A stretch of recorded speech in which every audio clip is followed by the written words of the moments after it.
아이고 어머님 아버님 안녕하세요. 건강행복 채널 황닭TV입니다. 오늘은 어떤 궁금증을 풀어드릴까요? 기침 가래가 계속 나오시는데 폐렴이 아닌지 걱정되신다고요? 알겠습니다 어머님 아버님. 오늘은 폐렴에 대해서 알려드리겠습니다. 대한민국 사망률 3위가 폐렴입니다. 폐렴은 세균이나 바이러스, 곰팡이 등의 미생물로 인한 감염으로 발생하는 폐염증입니다. 기침, 염증 물질의 배출에 의한 가래, 숨쉬는 기능의 장애에 의한 호흡곤란 등 폐의 정상적인 기능에 장애가 생기는 폐 증상과 구역, 구토, 설사 등의 소화기 증상, 두통, 피로감, 근육통, 관절통 등의 신체 전반에 걸친 전신 질환이 발생할 수 있습니다. 폐렴의 증상을 설명해 드리겠습니다.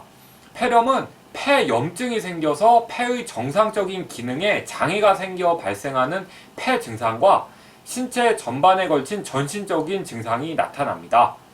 폐 증상으로는 호흡기계 자극에 의한 기침, 염증 물질의 배출에 의한 가래, 숨쉬는 기능의 장애에 의한 호흡곤란 등이 나타납니다. 가래는 끈적하고 고름 같은 모양으로 나타날 수 있고 피가 묻어 나오기도 합니다. 폐를 둘러싸고 있는 흉막까지 염증이 침범한 경우에는 숨 쉴 때 통증을 느낄 수 있고 호흡기 이외에 소화기 증상, 즉 구역, 구토, 설사 등의 증상도 발생할 수 있습니다. 또한 두통, 피로감, 근육통, 관절통 등의 신체 전반에 걸친 전신질환이 발생할 수 있습니다. 전신질환의 반응에 의해 보통 열이 납니다. 폐의 염증이 광범위하게 발생해서 폐의 1차 기능인 산소 교환에 심각한 장애가 발생하면 호흡부전으로 사망에 이르기도 합니다. 폐렴의 원인은 세균이나 바이러스가 가장 흔하고 드물게 곰팡이에 의해서도 생길 수 있습니다. 미생물에 의한 감염성 폐렴 이외에 화학 물질이나 방사선 치료 등에 의해 비감염성 폐렴이 발생할 수도 있습니다. 폐렴의 진단은 발열 및 기침 가래 등의 호흡기 증상을 통해서 의심할 수 있고 가슴 방사선 촬영을 통해서 폐 변화를 확인하여서 진단할 수 있습니다. 엑스레이 촬영만으로 안 보이는 경우도 있어서 흉부 CT를 찍는 경우도 있습니다. 원인이 되는 미생물을 확인하는 것은 쉽지는 않지만 가래를 받아서 원인균을 배양하거나 혈액 배양 검사, 소변 항원 검사 등을 통해서 원인균을 진단을 할 수도 있습니다. 치료는 원인균에 맞게 항생제 치료를 하게 됩니다.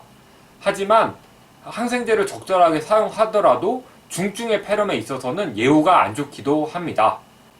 일반적으로 지역사회에서 발생한 폐렴의 경우 세균성 폐렴으로 가정하고 경험적인 항생제 치료를 하고 원인 미생물이 밝혀지면 그에 적합한 항생제를 선택해서 치료하게 됩니다. 합병증이 없거나 내성균에 의한 폐렴이 아니라면 보통 2주간 치료를 하게 됩니다.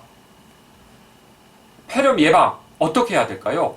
독감이나 폐렴구균에 의한 폐렴은 예방을 위한 백신이 있습니다. 폐렴구균 백신의 경우 폐렴을 완전히 방어해주진 못할 수도 있지만 심각한 폐렴구균 감염증을 줄여주는 효과가 있으므로 백신 접종의 대상이 되는 경우에 꼭 접종하는 것이 좋습니다. 오늘도 시청해주셔서 정말 감사합니다. 또 궁금한 점 있으시면 시원하게 풀어드리도록 하겠습니다. 항상 건강하고 행복하세요.